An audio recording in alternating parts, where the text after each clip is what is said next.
Hello everyone, সবাইকে স্বাগতম আমাদের চ্যানেলে। তো আজকে আমরা এই ভিডিওতে জানবো যে বাংলার গভর্নর জেনারেল সম্পর্কে। তো অবশ্যই তোমরা দেখে নেবে যে আমরা এর একটি ক্লাস আগে করে এসেছি। তো এটা হচ্ছে ক্লাস 2। তো আজকে আমরা যে বাংলার গভর্নর জেনারেল সম্পর্কে জানবো। তো তোমরা জানো নিশ্চয়ই যে প্রথমে ছিল বাংলার গভর্নর, তারপর আসে কি বাংলার গভর্নর জেনারেল, তারপর সেই পদের নাম পরিবর্তন করে রাখা হয় গভর্নর জেনারেল অফ ইন্ডিয়া, এরপরে রাখা হয় ভাইসরয়। তো আমরা বাংলার গভর্নর দেখে এসেছি। তো এবার এই ভিডিওতে আমরা জানবো যে বাংলার গভর্নর জেনারেল সম্পর্কে। তো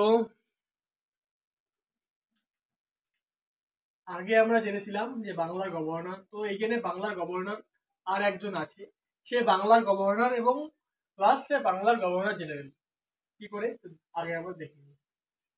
তো ওয়ারেন হেস্টিং যে আছে,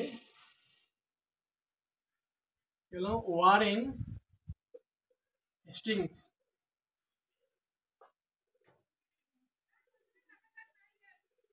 ওয়ারেন হেস্টিংস হচ্ছে যে বাংলার শেষ গভর্নর।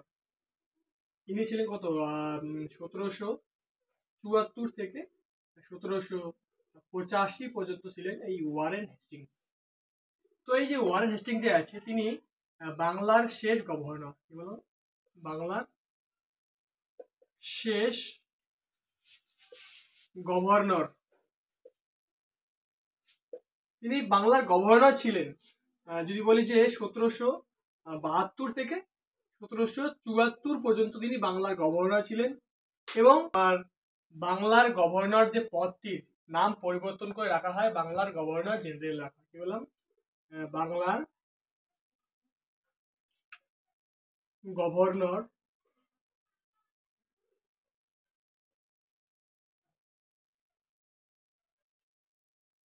জেনারেল যে এই পদটিকে রাখা হয় কি অর্থাৎ করা হয় এই রেগুলেট মাধ্যমে। তো এই যে তিনি অর্থাৎ ওয়ারেন হেস্টিং যে আছে, তিনি 1774 থেকে 1785 পর্যন্ত তিনি কি ছিলেন তোমার যে বাংলার গভর্নর জেনারেল ছিলেন তিনি, অর্থাৎ ওয়ারেন হেস্টিং। এই যে ওয়ারেন হেস্টিং এর সময় কি হয় যে দ্বৈত বাংলায় যে দ্বৈত শাসন ব্যবস্থা চালু হয়েছিল রবার্ট ক্লাইভের সময়, সেই রবার্ট ক্লাইভের সময় সেই দ্বৈত শাসন ব্যবস্থা চালু হয়েছিল 1765-তে। এবং এটি অর্থাৎ ওয়ারেন হেস্টিং তিনি দ্বৈত শাসন ব্যবস্থা কি করেন, দ্বৈত শাসন ব্যবস্থাকে তিনি কি করেন অর্থাৎ অ্যাবলিশ করেন বা তুলে দেন বাংলা থেকে, অর্থাৎ তুলে দেন কত সালে তিনি তুলে দেন? 1772 সালে তিনি বাংলা থেকে দ্বৈত শাসন ব্যবস্থা তুলে দেন। তো এই যে ওয়ারেন হেস্টিং এর আমলে যদি আমরা দেখি, তো অবশ্যই যে একশালা, কি বললাম, ওই ওয়ারেন হেস্টিং এর সময় কি হয়, একশালা বন্দোবস্ত, পাঁচশালা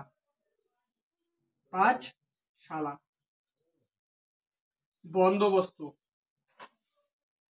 চালু করেন বা হয়। বন্দোবস্ত কি বললাম, এই ওয়ারেন হেস্টিং এর সময় কি হয় যে একশালা এবং পাঁচশালা বন্দোবস্ত চালু হয় এই ওয়ারেন হেস্টিং এর। এই ওয়ারেন হেস্টিং এর সময় কি হয় যে গীতার ইংরেজি অনুবাদ করেন বা ট্রান্সলেট করেন কে? Charles Wilkins. গীতার বা ইংরেজি অনুবাদ, গীতার অনুবাদ করেন কি ইংলিশে, কে করেন? চার্লস উইলকিন করেন। চার্লস উইলকিন্স উইলকিন্স এই চার্লস উইলকিন্স যে আছে গীতার ইংরেজি অনুবাদ করেন এই চার্লস উইলকিন্স। এবং এই ওয়ারেন হেস্টিং এর আমলে 1784 সালে উইলিয়াম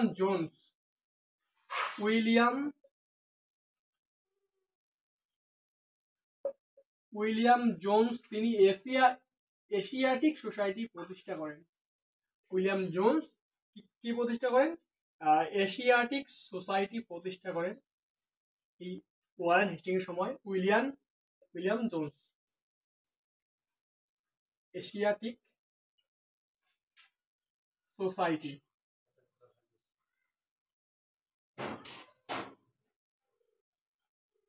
কি বললাম যে প্রথম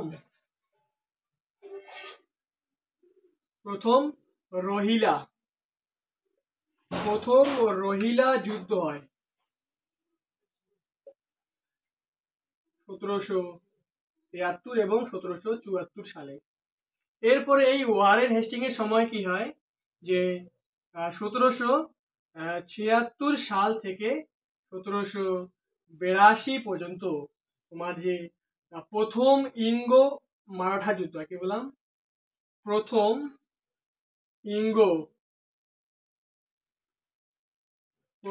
ইঙ্গো মারাঠা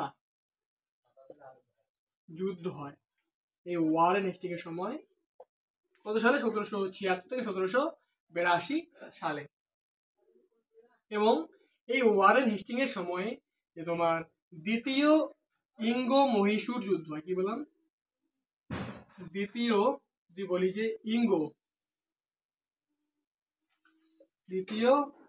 ইঙ্গো মহীশূর যুদ্ধ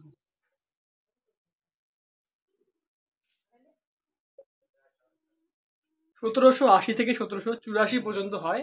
এই দ্বিতীয় ইঙ্গো মহীশূর যুদ্ধ হয়েছিল এই ওয়ারেন হেস্টিংয়ের সময়। অর্থাৎ তিনি কিন্তু কি বললাম যে বাংলার শেষ গভর্নর এবং বাংলার প্রথম গভর্নর জেনারেল হচ্ছে এই ওয়ারেন হেস্টিংয়ের সময় কিন্তু বাংলাকে বিভিন্ন জেলায় বিভক্ত করে এই ওয়ারেন হেস্টিং রাজস্ব অর্থাৎ কর আদায় করার জন্য। যে ওয়ারেন হেস্টিং যে আছে তিনি কি বাংলাকে বিভিন্ন জেলায় বিভক্ত করেন। জেলা স্তরে দেওয়ানি এবং যে ফৌজদারি আদালত সেই আদালতের প্রতিষ্ঠা হয়। এবং জেলা স্তরে দেওয়ানি ও ফৌজদারি আদালতের প্রতিষ্ঠা হয় এই ওয়ারেন হেস্টিংয়ের সময়। অর্থাৎ বাংলার গভর্নর জেনারেল ওয়ারেন হেস্টিংয়ের সময় প্রথম গভর্নর এই ওয়ারেন হেস্টিংস।